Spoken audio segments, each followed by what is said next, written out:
Hola, Marta. ¿Qué tal? ¿Qué tal? He dicho que tenías mucho tiempo libre, pero sé que es mentira, ¿vale? O sea, Sí, poco. Hoy te robamos 5 minutos minutitos solamente y muchas gracias por venir. Nada, vosotros. Hola, Marta. Gracias. Muchas gracias. Le da un poquito de vergüenza después de todos los grandes cómicos que han venido aquí, al venir yo, pero bueno, sobre todo porque voy a romper un mito que hay, que los guionistas somos graciosos. No lo somos, ni ligamos. No se liga. De hecho, hay un dicho que dicen que era una actriz tan tonta, que para conseguir un papel se ligó a un guionista. Supongo para que veáis en el escalafón de la industria, ¿verdad?, donde estamos los guionistas, que estamos muy abajo. Pero bueno, no he venido aquí a hablar de mi libro, he venido a hablar de las claves, un poco los ingredientes para hacer reír. La primera clave para hacer reír, yo creo que la más importante, es no querer hacerlo. Los espectadores son muy listos, no les engañas ya. Entonces, si tú fuerzas mucho el gag, si pretendes ser súper gracioso, te la vas a dar, ¿sabes? O sea, antes se ha hablado de el drama es sufrimiento y se decía que la comedia es sufrimiento más tiempo. ¿Qué quiere decir esto? Que cuanto peor lo pase a alguien, más te vas a reír. Así somos, no sé por qué. La comedia tiene que tener conflictos, como las caídas. Todo el mundo se ha reído de una caída, sea un niño, un perro, un chino. Hay programas de chinos cayéndose, coño, es divertido. La gente se ríe de eso. ¿Por qué? Pues no lo sabemos, ya te digo. Que yo creo que para que haya una comedia buena tiene que haber conflicto. Por ejemplo, la peli de Billy Wilder, la de El apartamento, ese pobre Jack Lemmon está toda la película sufriendo, pero sufriendo muchísimo. Pero tú no te puedes dejar de reír porque resulta muy gracioso. O el propio Chaplin, que tú lo estás viendo y dices, véale, si es que me estoy riendo de un tío que se está comiendo un zapato. No se debe reír de eso, pero qué gracioso, pues se come la suela, no sé.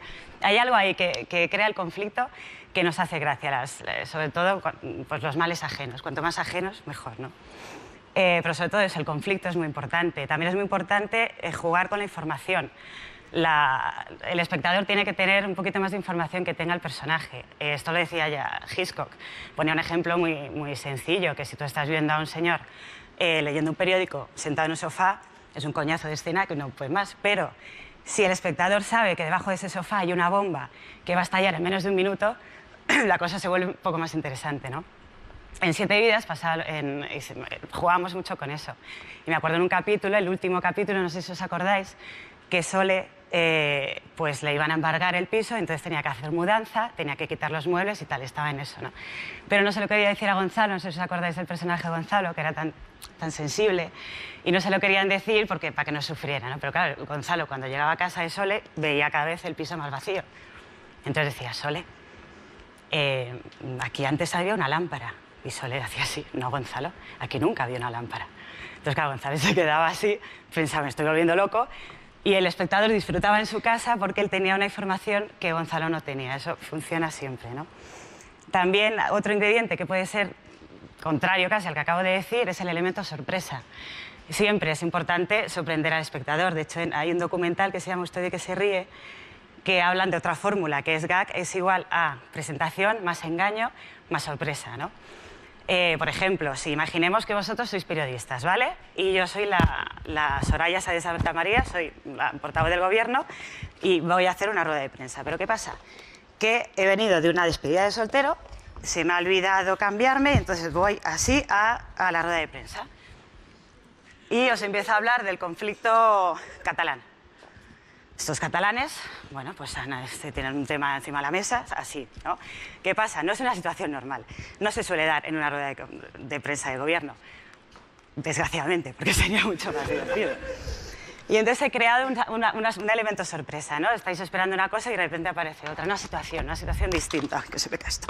También es importante el humor físico, ¿veis? Y eso me lleva a lo de la situación, a que también es muy importante crear situaciones. La sitcom es eso, crear situaciones. Más que el gag venga del texto, tiene que venir de una situación divertida. Siempre tienes que intentar crear, sobre todo si tienes alguna escena un poquito más así durilla, pues una situación te ayuda, ¿no? No es lo mismo contar que una chica le va a contar a su novio que está embarazada en el sofá de su casa que contárselo que se lo va a contar en Santiago Bernabéu al final de la Champions League. Hombre, es más divertido lo segundo. Sobre todo si tú tienes la información de que se lo va a decir. Dice, ¿cuándo va a esperar para decírselo? ¿Después de los penaltis? ¿Antes?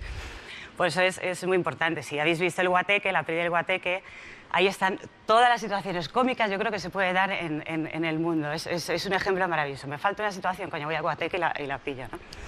Otra cosa que hacemos mucho, sobre todo a la hora de crear series, es jugar con una cosa que llamamos el pez fuera del agua, que es introducir a un personaje en un universo extraño, ¿no? Por ejemplo, se hizo una serie que era buenísima, se llama Doctor Mateo, que introducías a un médico supermundano, un médico que había estado en Nueva York y tal, y lo metías en un pueblecito perdido de Asturias. El choque ya está hecho, ya lo tienes, ¿no?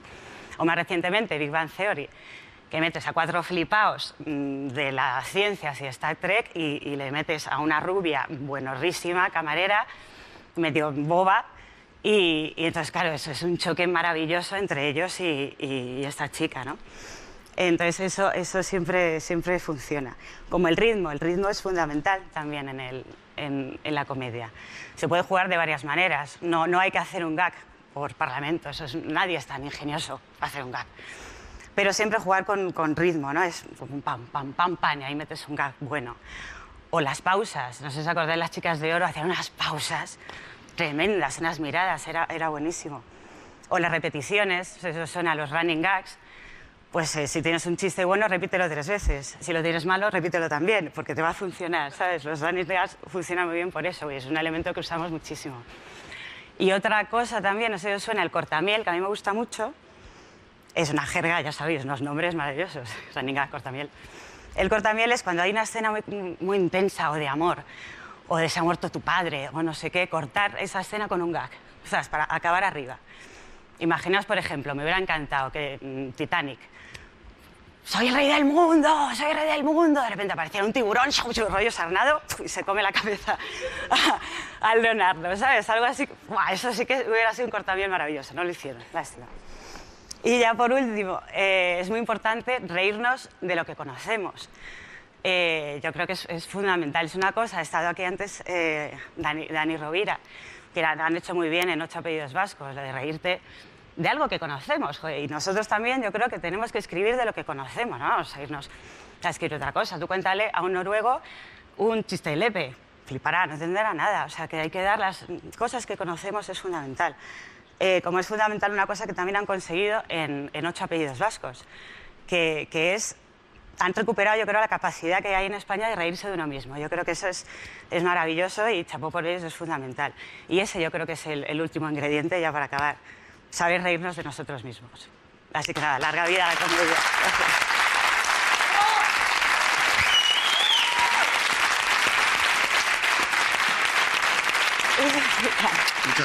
Muchas gracias. He aprendido un montón. ¿Has aprendido? Creo que ya no estoy tan pez como estaba al principio con este tema. Marta sabe muchísimo. Ha sido un placer, Marta, como siempre. Y ahora os vamos a dejar con... Un momento, Coronas.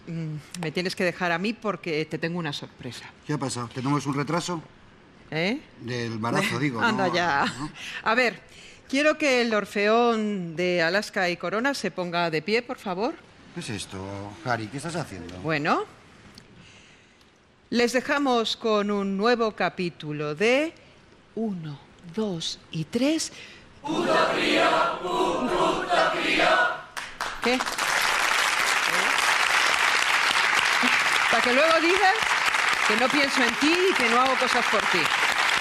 No piensas en mí, ni haces cosas por mí. ¿Bromitas? No, Alaska. ¿Bromitas? ¿Bromitas, Alaska? Uy, qué puto crío.